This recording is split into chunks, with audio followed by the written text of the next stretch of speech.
Welcome back, everybody, to the Sports Weekly podcast, where we talk everything Iowa State. We're going to go over the 10-7 loss to Ohio, and then we're going to move into some Big 12 action. So, first of all, what did you see from the Ohio game?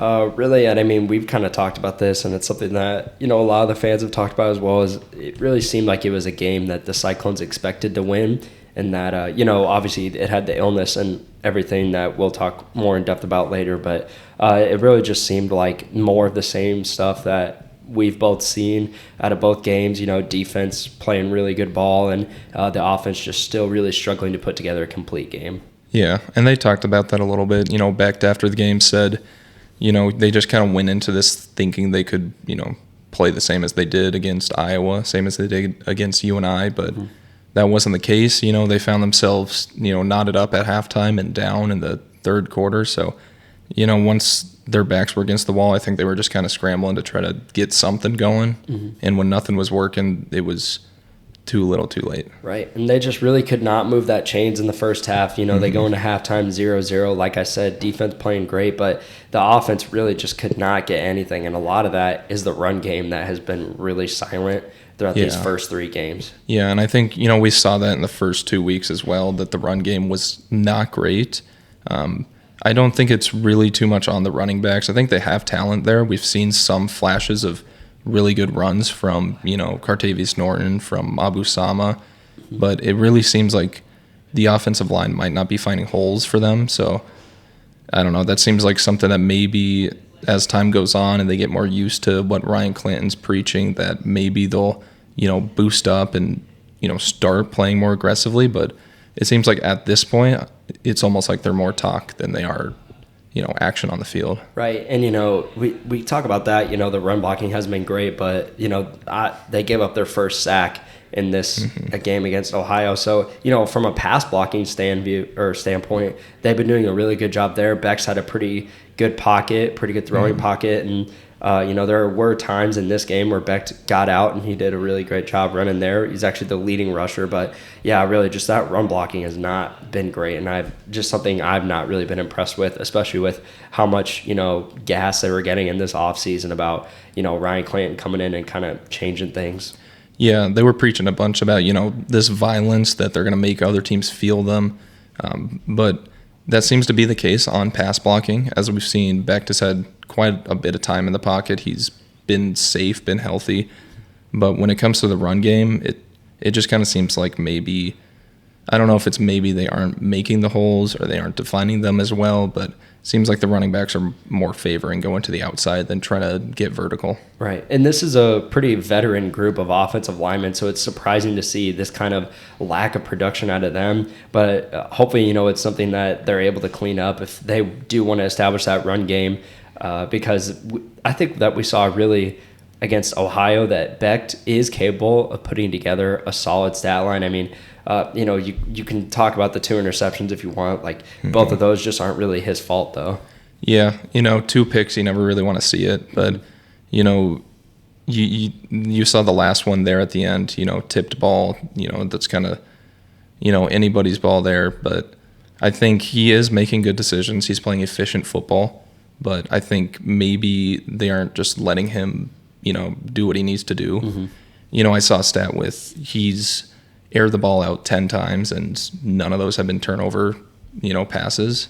But considering that maybe they need to have more big plays, maybe they just need to air the ball out a little more with Becht if they're, going to stay with him.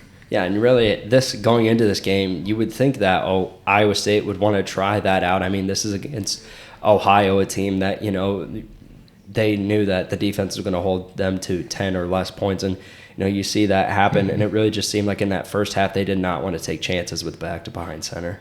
Yeah, and I think going forward they kind of just need to figure out what they're going to do on offense, because this defense will keep teams, under 13 points, under 10 points the entire season. But if the offense can't put up more than one touchdown, more than touchdown and a field goal, then there's really no way that they're going to win games. Right, and you can't. This is the same thing that happened against Iowa. You cannot save your best drive, your best 2 drives, whatever the case may be for the fourth quarter, when you're down 2 scores, you can't save your best drive where you just need 7, you need 14, whatever it is, whatnot. But again, I really just think Becht, despite him being one of the players that was dealing with some, sickness, he actually had a pretty solid game despite, his turnovers. Yeah, and that was one thing, when it was announced that, this team is dealing with some food poisoning. It would have been nice to have Jalen Noel in that game, but I think they easily could have survived without it. I think, they ended up saying it was, a stomach bug. So, we're thinking norovirus where, players are, Rocco Becht threw up at halftime. But it really didn't seem to affect the play that much, or as much as you would think it would have, considering the final score. But, they all played pretty much as they have been playing. Which, like kind of we've talked about these past couple weeks, is the way that they have been playing is not, it's not going to win you football games offensively. And, obviously they just have to take a big step forward heading into Big 12 play, because they, just like you said, you're not going to win Big 12 games just by scoring 1 touchdown or relying on a field goal or 2. Your defense is going to help you out a lot, but at some point you have to realize that the offense just needs to get things moving early on. Yeah, and, going back to the norovirus stuff with Becht throwing up at halftime, that kind of plays into my, I've been talking a lot about the stubbornness, it seems like, on the coaching staff of, not willing to change anything. That's obviously true in the run game where they're still doing the same runs over and over, even though they're not working. Maybe you switch up the offensive line schemes and try to figure out something, just change something. But, right. That also is true with, if your starting quarterback is struggling a little bit in the first half, he was playing efficient football, but the ball was not moving down the field. If he's not feeling good, throw in whoever you need to. Throw in J.J. Cole, throw in Tanner Hughes, whoever. You have to beat Ohio at that point. And if Becht is not feeling good enough to beat Ohio, then somebody else has to take his spot. Right. And like you said, it's just a lot of ifs in there. I'm sure if Matt Campbell saw that this is what the end result was going to be, he probably would have thought about switching up the quarterback position. But now, I put something out today that, I think it's really just too late to make any changes, not only for the growth of Becht, but also his confidence as well. If you head into Big 12 play and you start JJ, I just don't really think that's the right option, especially just seeing what he was like when he was playing against UNI. He wasn't really, didn't really show like he is capable really of commanding the college offense. But right now, I agree though. The thing, you do have to change something with the offensive line. I think the running back by committee is something that everyone was really looking forward to. That sadly just hasn't really worked out so far. But what's really kind of surprised me is the receivers. I think Jaden Higgins has played really solid. Daniel Jackson had a couple big catches in that game, and I looked at his stats because at first, I'm not going to lie, I didn't know who Daniel Jackson was. He has only had like 4 or 5 catches his past 2 seasons at Iowa State. But that the wide receivers are surprising me, and the tight ends really. Becht was kind of connecting with Brahmer a bit more against Ohio, so that was always good to see. And I think really Becht, like I've said, despite the turnovers, he's really kind of getting better, and that's on a sick game. So yeah, and I think when we talk about like what went right in that game, I think it's the development of the offensive weapons in the air. And I think we see that it's a really talented receiver room. It's a really talented tight end room. So going forward, they're going to keep rolling with Becht, and he has options in the air. I think really they just need to go to the air more, use whatever weapons they have, because, a lot of the teams coming up, they're going to be very balanced on the ground, in the air, on defense. And if Iowa State's lacking in one of those areas, then most likely they're not going to be able to pull out a win.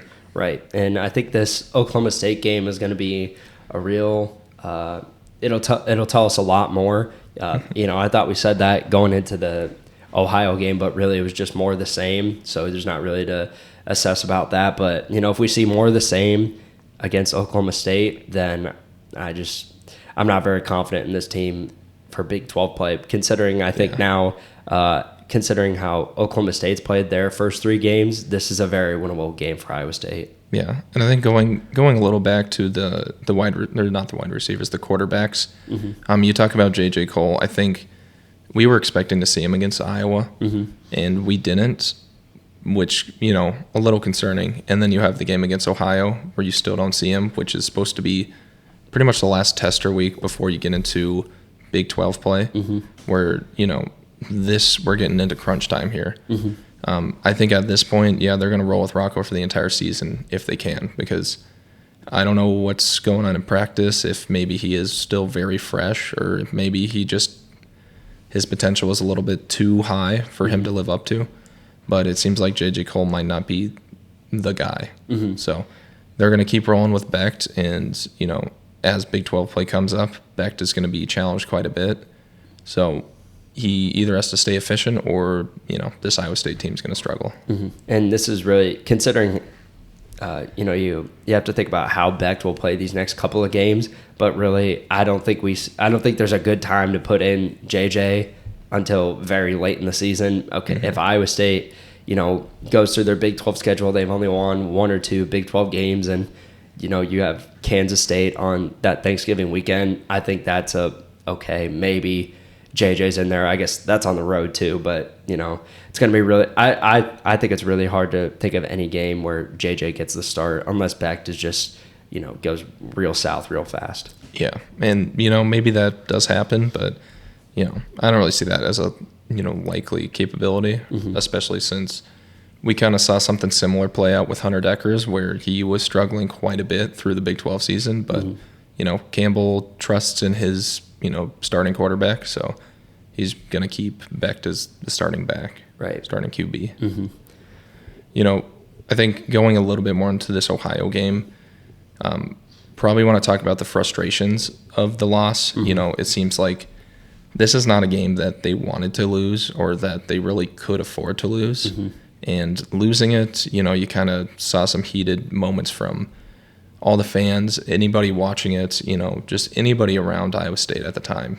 This game was not meant to be as big as it was, and then it turned out to be the nail biter that, may have started a downward spiral for this team. Yeah, and I'm sure, a lot of fans and me and you were expecting that could turn this game off at halftime. Iowa State might be up 21-0. Okay, put this one in the books. But yeah, I think kind of what you're alluding to is, especially the reaction from Campbell after the game, the video that was on Twitter, which me personally, when I first saw it, I was just I was very surprised that happened after. I feel like Campbell's usually a pretty calm coach off the field. But I mean, I can't blame him. I'm sure he is going through some frustrations. Going into Ohio, it's a road game against a MAC team.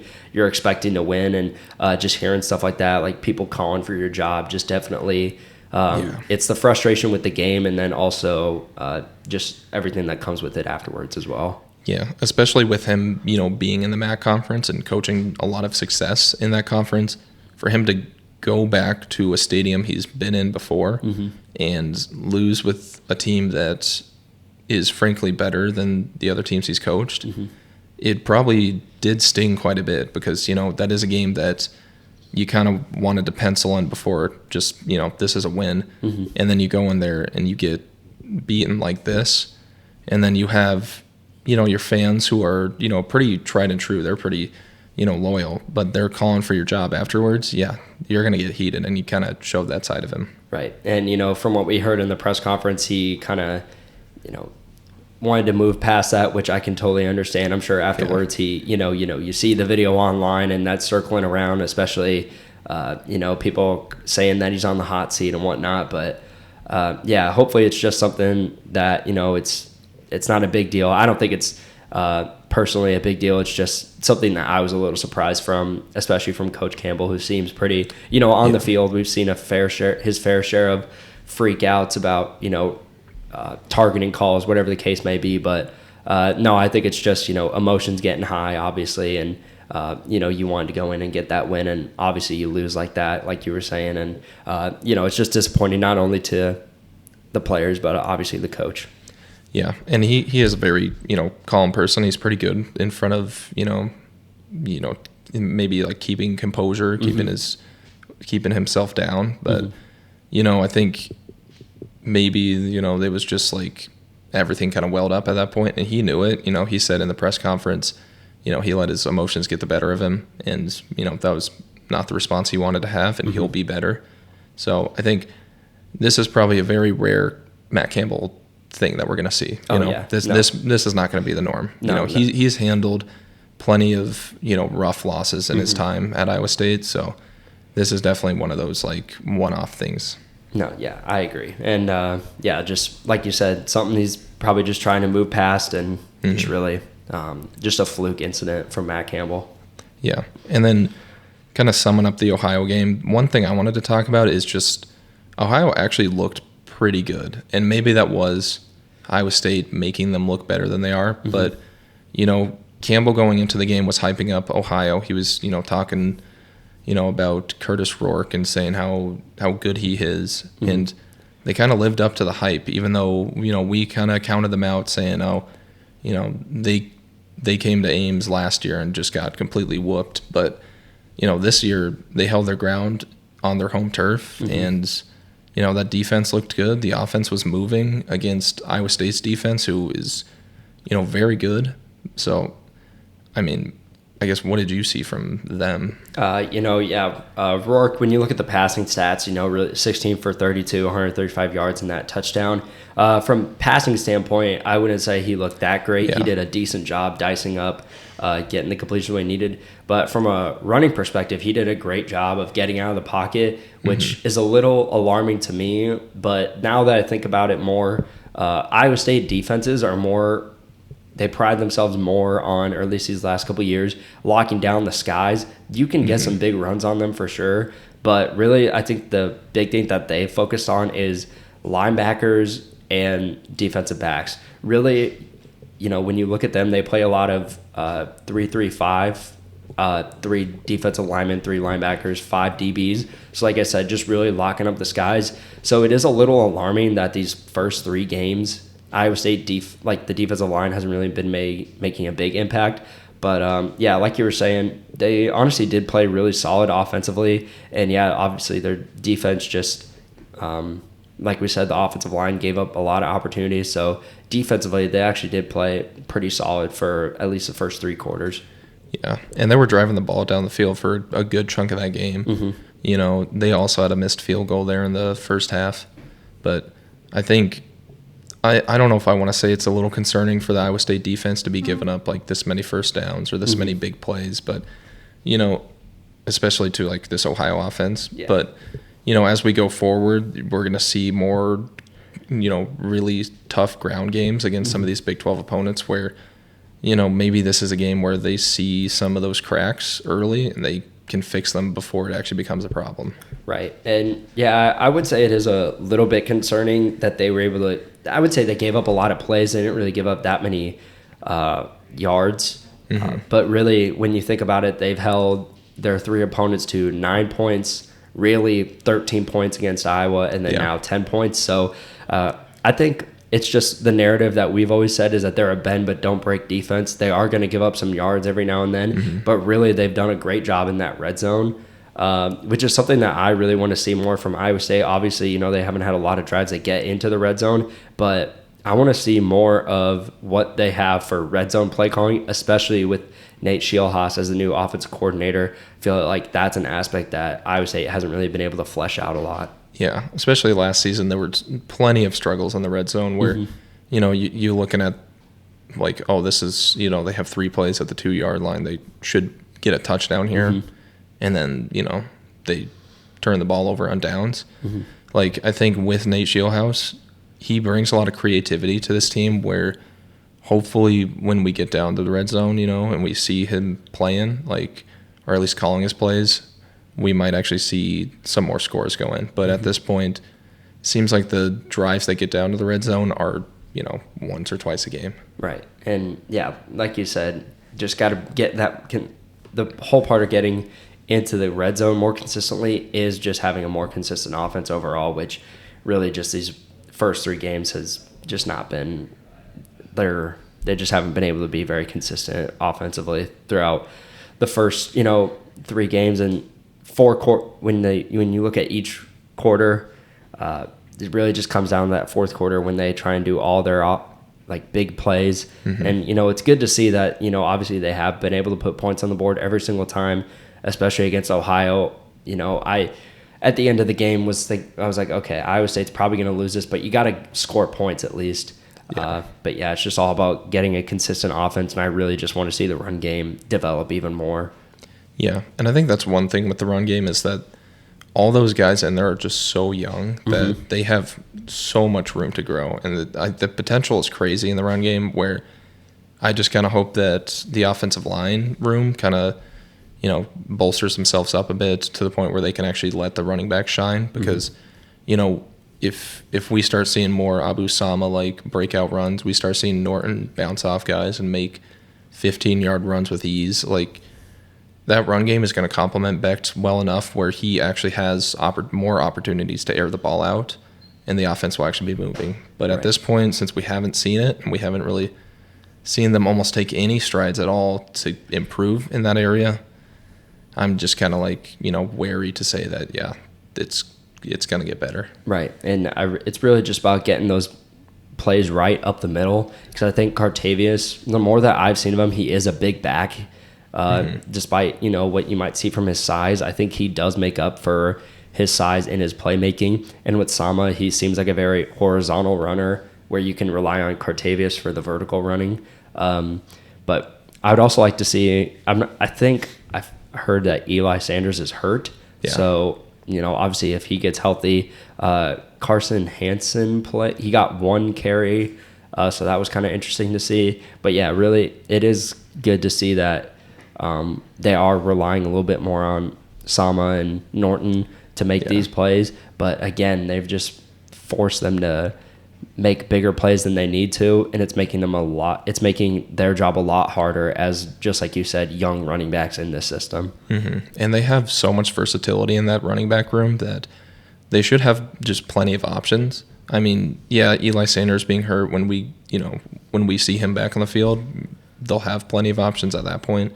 But I mean, there's these other guys that they've been hyping up, Carson Hansen, Harris Jr., I mean, we're really only seeing Norton and Sama at this point. I think if defenses are seeing those two guys, which are almost pretty similar in their run styles, where, Norton is kind of more bullish and he's going to, run people down vertically. But he also has those similar, bounce off guys capabilities that Sama has, and the, similar speed as well. I think at this point, the offensive line just kind of has to help out those running backs, and I think the versatility in that room, I think Nate Scheelhaus has to help them in that sense with creativity of plays, and it almost seems like they just kind of have to, figure out a way to just better themselves as a whole unit. Right, and we have this, we talked about it heading into Big 12 play. You're 1-2 from what we've seen from this team so far. How do you really think that, what's the big difference between this Week 3 loss heading into Big 12 play? What do you kind of see them kind of trying to flesh out, knowing that, they still have this inexperienced offense a hand, and just moving forward with that? Yeah, so when you kind of look at, what they need to work on going into Big 12 play, I think what the team as a whole is kind of looking for is the offensive side of the ball. I think they're pretty set on the defensive end of the ball, where they don't really need to work on a lot of areas. I think they figured out their identity long ago. I think, last year kind of bled into this year. So I think, as Big 12 play starts up, I think what they really want is for this offense to be able to move the ball more than, once or twice a game. And I think maybe that starts with the offensive line. Maybe this starts with the running game. I think as a whole, it just starts with balancing the offense as a whole. Yeah, because I really think the defense is going to have no problem really with Oklahoma State. Iowa State comes into this game favored by, I believe, 3.5. Their Oklahoma State's offense has looked better than Iowa State's. But like you said, the real improvement just needs to be from Iowa State's offense. And I think this is a good time for them to really, you wanted Ohio to be your get-right game, so you need to take this into Big 12 play and to get a statement win in your first week of Big 12 play. I think really that would be, a big just this can be a big win for the Cyclones. But again, they just have to really take advantage of having this time to get ready and get right, get healthy, and just having the best intentions of going out there and having the best play calls, and everyone, like I said, everyone's feeling healthy, and just improving, looking back at what has not been working and making a big shift, because non-conference is done. Now you're playing the big dogs in the Big 12. Yeah, this is the meat and bones of the season. They need to be on top of stuff. I think you look at, this is a very winnable game for Iowa State. It's in Ames. They play better at home, or at least that's kind of what it seemed. And Oklahoma State is frankly not playing great. They've come off some tough games. They just, got blown out by South Alabama, which, I almost want to say it's a similar story to Ohio, where that's a game they probably should not have been beaten that badly by. But, I think both teams are coming off a loss. They're coming off, a tough loss at that, and they're going to be looking for, a bounce back game. And I think since it's in Ames, I think, this is Iowa State's best chance for a bounce back, best chance to kind of turn the season around. Yeah, and if there's any game that they're looking at to get the offense right, it should be against Oklahoma State. I'm looking right now, they've allowed over 350 yards per game already, and this is against South Alabama, Arizona State, and I actually have to click on this team, Central Arkansas. If there's any real team that you're wanting to take a chance and improve your offense against, it should be against a Big 12 opponent that, Iowa State kept it close with them last year, and that was at Oklahoma State, and, Iowa State's played fairly well against the Cowboys these past couple of years. So, I think they just need to look to just get things right for this matchup. Yeah, and I think Oklahoma State is still kind of free-falling a little from last year. They saw those really high highs, but they also saw some pretty low lows. And I think this Oklahoma State of this year is almost at a point where you kind of have to beat them, because I don't really want to say that they're not confident, but they are, showing a little bit of, loss of confidence. And I think they're going on the road now to Ames to take on Iowa State, who also is maybe not lost confidence, but is kind of fired up after a game that they know they should have won, and they're going to be wanting to get back on track. I think if you're going to beat a team, it's going to be Oklahoma State this week. Right, and then you can take that and you can head into Oklahoma. Okay, now you're 2-2. Oklahoma actually is probably looking like one of the better teams in the Big 12. Yeah. So I think, looking past this Oklahoma State game against the Sooners the following week, I think that's really a game where I don't really have a lot of confidence in the Cyclones, but that's definitely one where I hate to say it like this, but they can try their best to put up a good fight. But I'd be very surprised if they got an upset in Norman next weekend. Yeah, that might be one of those games where we're kind of seeing just maybe where they're headed. Because if they can figure out ways to score points against Oklahoma, and, it seems like Oklahoma's kind of back to their old self a little bit. They had that weird year last year, but, I mean, they ran the Big 12 when they were in here. So I think, you come off a game against a team that has allowed a lot of yards, and if you can get some stuff moving on offense, you can build that confidence, you can build some momentum. I think that's going to carry over into the week in Norman, and it might not translate to a win or even like getting close to a win, but if they can see some shining lights where the ball's moving now, that just carries on to further weeks. They're going to be back in Ames, they're going to be on the road against beatable teams, so there are still winnable games in the future. I don't think Ohio is almost like, the end all be all, the season's over, but I think what it showed is there's still a lot of progress to be made in Big 12 play. Although it shouldn't be the place where you're still learning, it is going to be the place where, they're still growing and they're still trying to figure stuff out. Right. And, Matt Campbell has really used the narrative that, this is a very young team. Last year, he said multiple times, this is probably the youngest team in college football. Well, this now in Big 12 play is the time where I hope the players can realize, the players are going to realize that this is their time to prove people wrong that, they can be this productive offense. They can, be young. They might, be able to going back to 2 years ago where this was a real solid team with a lot of veterans on it. So really the big people that I'm looking to step up this week against Oklahoma State is the offensive line, again, in terms of run blocking. And it would just be awesome to see big plays come out of Norton and Sama, who I think, we've talked about are just two very capable backs of making some big plays, whether it's horizontal or vertical running.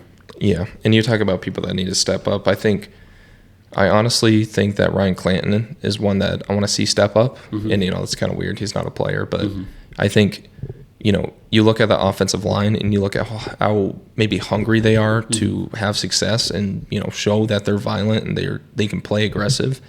I think this is the week where they're going to do that.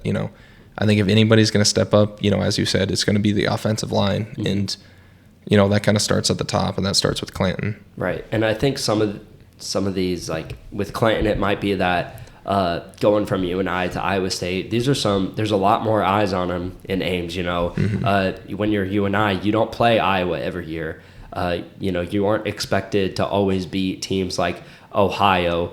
So really, I think maybe this is just kind of an adjustment issue for him. Maybe not an issue, but it's just some adjusting that he's getting used to and having to coach his players up. And I think, again, that's one of those guys, just like you said, he's not a player, but if there's any time that you want to prove people wrong, it's in conference play, especially with all the eyes on you. 3:00 game in Ames against the Cowboys. Yeah, and you talk a little bit about adjustment, but that is kind of true. He is. I also don't want to say it's an issue because I think he's doing a great job of maybe building the mentality that needs to be built. And, the way these guys talk, they're dialed in, they're tuned into these games, and they come out every week and they're just on fire, but I think almost maybe what he needs to focus on more now is less mentality and more performance and, getting stuff done on the field. Yeah, because it's awesome to have that mentality going out there. And I don't want to say that Ryan Clanton's been doing a bad job. I think he's been doing really good in the pass blocking aspect. I mean, like we said, only 1 sack given up through 3 games. But I like that you brought that up. Yeah, it's just about turning that mentality into performance, because you can have, I don't want to say an ego, but you can have the kind of mindset that you're going to go out there and dominate, but it's all about just putting that performance out there. And like I've said, this is just a very veteran offensive line. They've seen where Iowa State can go and where this offense can, what this offense can do. And I think it's just the only thing that's holding them back is themselves at this point. Yeah, that's true. And I think, once they kind of figure out what they need to do to, find success or what, needs to happen for things to go right, I think once this running game starts, it's going to be kind of hard to stop. And, we've talked about this a little bit now, but yeah, there's talented guys there. And, I want to see those guys shine because I think they're pretty much highlight reels waiting to happen. Right. And, if we want to move to predictions for this game, I really think I'm going to say that Iowa State does come out with this. The optimism is still with me. Now, if they play pretty poorly the way that they have the past couple of weeks, the optimism for me is probably going to hinder a little bit. But I do think that Iowa State will come out of this one, but it's going to be a close game for sure. I don't think this is going to be a major turnaround where the offense just starts clicking. You're still going to have those road bumps. But I do think Iowa State comes out on top in this game, and they're going to take advantage of the situation that they're in. Yeah, and I'm almost coming at it from like a hopeful standpoint of like, they kind of need this win because if they don't get a win here, at home against probably one of the, lesser teams in the Big 12, there's very few chances coming up in the future for them to get wins. And, this is one of those, if bowl game dreams are still alive, which is weird to talk about after losing to Ohio, but if they are, you have to beat Oklahoma State at home. So I think it is a winnable game, and I think, it will be a close game. I do see this being a one-score game, probably decided by a field goal, which, I mean, I think I trust Chase Contreras, more than most people. Obviously 2 misses, on Saturday was not what anybody wanted to see, but, I think that's one of those things that, it's kind of a rare moment for him because he does have the capabilities. So I think when you're talking about a game that's separated by a field goal, I think Iowa State has the chance to come out on top against Oklahoma State. And like I said, with this game, maybe next week we'll have a completely different mindset. The hopefulness and the optimism will be kind of gone. But for the most part, I really think that they're going to make some big jumps in this game, or at least get some things clicking, and that they'll just seize the opportunity that they have against, like we've said, one of the probably easier games that they're going to have in this Big 12 schedule that they have. Yeah, and I think, you look at this game and the outcome of it, I think if they end up losing, you can say this is definitely a rebuild year. This is where, Campbell is kind of pushed his backs against the wall, and what he's going to do is this is the year where his team just works on getting better because he's retaining most of these people come next year. So if he can figure out what needs to happen to work, and then you give him an off season to continue working on that, I think this team has the talent to be dangerous. And, if we don't see flashes of it against Oklahoma State, then maybe we won't see it till next year. But I think we will see it at some point, what this full potential is. I agree. But, yeah, just should be a really good game. Looking forward to it. And but, yeah, ultimately, just I think from my side, Cyclones come out on top in this one. But like you said, one-score game for sure. Yeah, for sure. So, tune in next week as we, talk about, what went right, what went wrong. Hopefully we're not sitting here in silence, dwelling about, oh, yeah, we just lost that last, glimmer of hope. But, hopefully we come back with a positive attitude next week. But tune in anyways as we, go deep dive again into, Iowa State football and, starting up Big 12 play as well.